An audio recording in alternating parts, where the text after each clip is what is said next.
You know, developing endurance, look at this chart. It's not just physical, and don't think it's just physical. The physical is the obvious. Muscle development, I had to learn, for you bike riders, to pedal up and pedal down. I also had to build my aerobic capacity. That's the obvious. But how about the intellectual side? I had to worry about what I was eating. I had to make sure that on the bike I didn't burn myself out. And I had to have a very serious training regimen for about a year training for this. There's the emotional side. And on the emotional side, I was chasing a dream.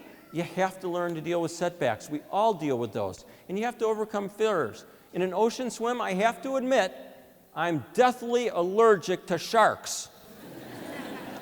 And finally, there's the spiritual component. It's humbling to know that in a typical Ironman, there's 2,400 competitors, there's 4,000 volunteers, and also just the appreciation of the kind of health I'm in. I'll share with you my age at the end, and knowing that you're not alone.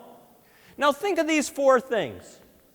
Aren't these 4 things lessons for an Ironman, but aren't they lessons for all of you, for your success? Let's talk about each one. On the physical side, are you worried about your overall health, your fitness, your diet? Are you getting enough sleep, especially when you're trying to hold down a job and take your classes?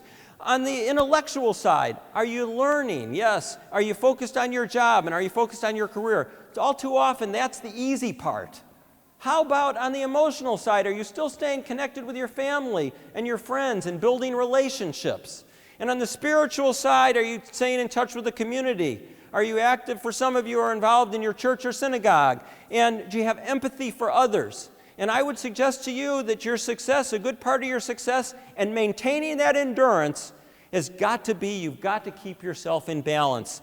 Physical, intellectual, emotional, and spiritual.